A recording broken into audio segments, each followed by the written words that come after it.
আসসালামু আলাইকুম এভরিওয়ান। এখন আছি আমি খুলনার বটিয়াঘাটায়। আর এই রাস্তাটা আমার কাছে খুব ভালো লাগে, যার কারণে আসলাম। আর মূলত আসছে হচ্ছে বটিয়াঘাটার ব্রিজের একটা ড্রোন শ্যুট নিলাম, যার কারণে সেটা আমার মির্জা মেহেদি হাসান পেজে পেয়ে যাবেন। আর যারা আমার অলওয়েজ মোটোব্লগ চ্যানেলটাতে এবং পেজে কানেক্টেড আছেন, তারা তো এখানে মোটোব্লগ পেয়ে থাকেন। খুলনা শহর কিন্তু আমার কাছে যথেষ্ট ভালো লাগে। আর এই খুলনা শহরের থেকে একটু বাইরে বের হলেই এই যে বটিয়াঘাটা, এই জায়গাগুলো বেশ সুন্দর। একটু গ্রাম গ্রাম ভাইব পাওয়া যায় দিকটাতে আসলে। এখানে ঘুরেও বেশ মজা। কিন্তু সমস্যা হলো, আগে এখানকার দোকানপাট কিন্তু এই পরিমাণে ছিল না, কিন্তু এখন দেখতেছি প্রচুর পরিমাণে এখানে জনবসতিও হয়ে গেছে, আর প্লাস দোকানপাটও অনেক বেশি এবং গাড়ির চাপও বেশ অনেক, কারণ রাস্তাটাও বেশ ভালো আছে। মানে এরকম যদি রাস্তা থাকে সারা বাংলাদেশে, চালিয়ে কিন্তু বেশ মজা। অনেক সকাল সকাল বের হয়েছি, অলমোস্ট 7:30-7টার দিকে বের হয়েছি। এখন প্রায় বাজে 10টা 2। 10টা 2 যখন বাজে তখন এখন যাব বাগেরহাটের দিকে। রাস্তাটা আপনার কাছে কেমন লাগে অবশ্যই জানাবেন। আর আপনাদের কাছে আজকে একটা মোটামুটি কথা শেয়ার করবো, সেটা হচ্ছে এই বাইকটা অলমোস্ট কত কিলো হয়েছে দেখি,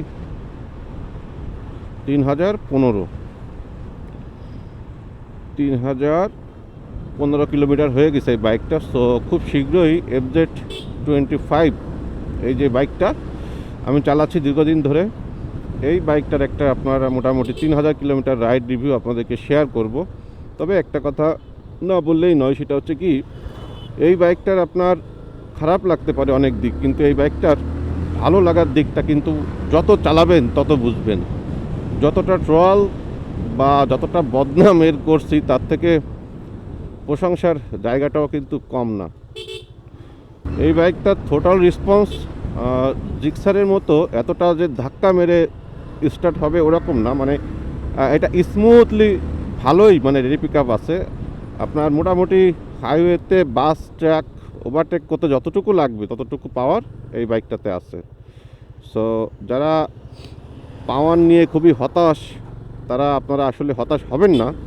যতটা ভাবছিলেন হতাশ হবেন এই বাইকটা নিয়ে, ততটা হতাশ হবেন না যদি এই বাইকটা আপনি রেগুলার চালাতে থাকেন। কারণ আমি যখন এট ফার্স্ট কিনছি, তখন কেনার পরেই যেমন জিক্সারের একটা মানে ধূপধাপ রেডি পিক আপ আছে না, ওই ধূপধাপ রেডি পিক আপটা এই বাইকটা কেনার পরপরই ছিল না। কিন্তু এটার হয়তো বা ইস্যুর মধ্যে কিছু একটা আছে, যে যত আপনি এই বাইকটাকে পুশ করবেন প্রতিনিয়ত, তত বেশি এটা আপনাকে টপ স্পিড দিবে। প্রথম আমার কিন্তু 110-15 তো যে আর স্পিড উঠতো না, ভাবছিলাম ধুর এটা আবার কি হইলো, কেমন একটা বাইক কিনলাম, এত যদি হায়ার সিসি বাইক কিনেও যদি এত কম টপ উঠে। কিন্তু এই খেলাটা ঘুরে গেছে অলমোস্ট 2500 কিলোমিটারের পরে, 2500 কিলোমিটারের পরে যে দেখতেছি আমি একদিন আমার মোটামুটি আমি ওইভাবে টোটাল দিই নাই, মানে অ্যাভারেজ চালায় গেছি, হঠাৎ করে দেখতেছি আমার বাইকে তো 125 উঠে গেছে।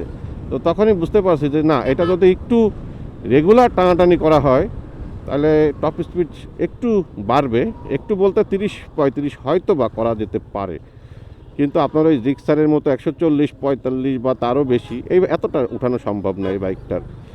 কিন্তু অত গতি দিয়ে আপনি বা করবেনটা কি, কারণ বাংলাদেশে তো ওই রকমের রাস্তা নাই যে আপনি 145-50-এ ধরে রাখবেন একটানা। হয়তো বা শখের বসে আপনি মাঝে মধ্যে একটু 140-45 ট্রাই করে দেখতে পারেন। আর ওই যে আমাদের ব্রেনের মধ্যে এমন একটা কাজ করে, জিনিসটা হচ্ছে ওর বাইকে 145 উঠে, আমারটা কেন 120 উঠবে। ব্যাপারটা হয়ে গেছে আমাদের কম্পিটিশন, যে আমি উঠাবো না কিন্তু থাকতে হবে বাইকে 145 টপ আমার লাগবেই।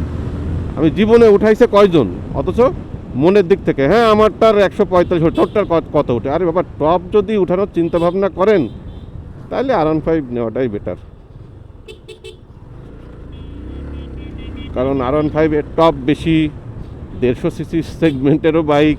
আপনার তেল সাশ্রয়ও যদি বলেন মোটামুটি হায়ার সিসি থেকে কম, তাহলে হায়ার সিসি আপনার দরকার নেই। আর যদি মনে করেন যে না আপনার ভালো ব্রেকিং 250 মতন একটা র পাওয়ার এরকম টাইপের কোনো বাইক লাগবে, তাহলে আপনি 250-তে আসেন। এছাড়া আপনার যদি পাওয়ার মনে করেন, তাহলে আপনাদের জন্য সেই 150 সেগমেন্টের এমটি আছে, R15 আছে, অনেক বাইক আছে। কিন্তু ভাই ওই এমটি R15-এর ব্যাপার স্যাপারের সাথে কিন্তু আপনি 250-র ব্যাপার স্যাপার মেলাতে পারবেন না।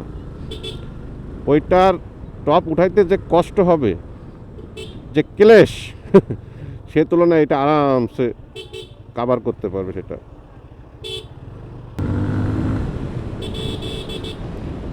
মোটামুটি এই রাস্তায় বেশ ভালোই জ্যাম আছে, কথা বলতেছি আর এত বেশি জ্যাম যে কথা বলার থেকে আমার ইম্পর্ট্যান্ট হচ্ছে এদিকে খেয়াল রাখা, কোন সময় কোন গাড়ি এসে মেরে দিবে, এটাই হচ্ছে ব্যাপার স্যাপার। যাই হোক, যেটা বলতেছিলাম যে যাদের টপ টপ পছন্দ, মানে একদম ফুল 150 160 এরকম টপ চান, তাদের জন্য আছে R15, তারপর GSX-R, আপনারা ওইগুলো কিনতে পারেন। কিন্তু কথা হচ্ছে ওই বাইকগুলো টপ উঠাইতে যে কষ্ট হবে, তার তুলনায় আপনি এই সকল বাইকে টপটা ইজিলি উঠাতে পারবেন। এবং ভাইব্রেশনেরও ব্যাপার আছে এই বাইকগুলার। মোটামুটি হাই আরপিএমে বা মিড লেভেলের আরপিএমে এই বাইকগুলার কিন্তু থ্রোটল দেওয়ার পরে যে একটা ভাইব্রেশন হয় না, এটা কিন্তু এই সকল বাইকে একটু কম হবে।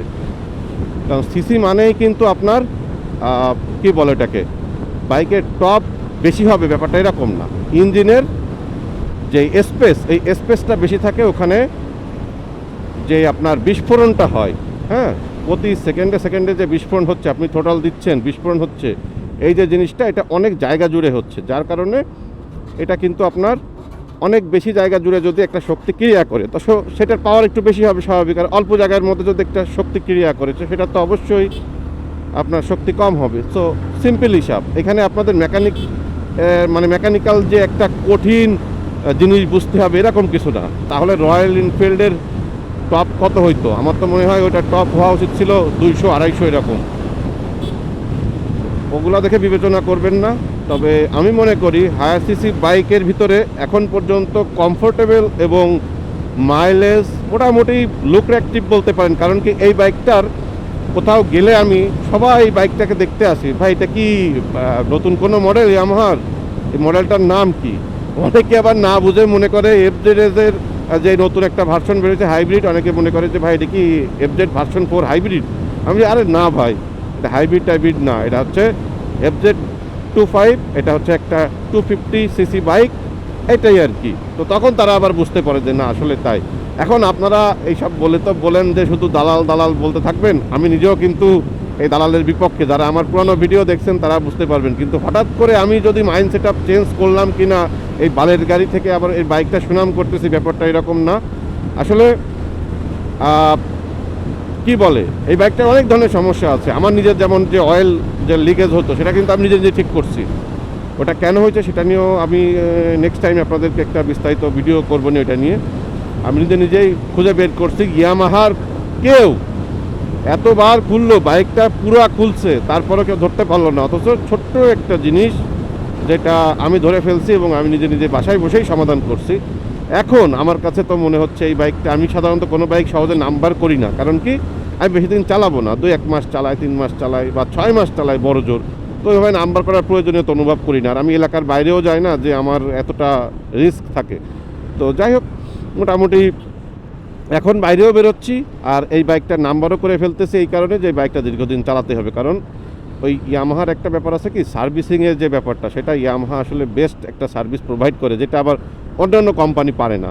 যতই যা বলেন না কেন, ইয়ামাহার সার্ভিসিংয়ের দিক থেকে ওদের সার্ভিস সেন্টার বা ওদের বিহেভিয়ার, এইগুলো আপনাকে টপ লেভেলে রাখতেই হবে। এবং বাংলাদেশের one of the best service centre এই ইয়ামাহার, এটা মনেই রাখতে হবে আপনাদের, যতই বদনাম করি না কেন।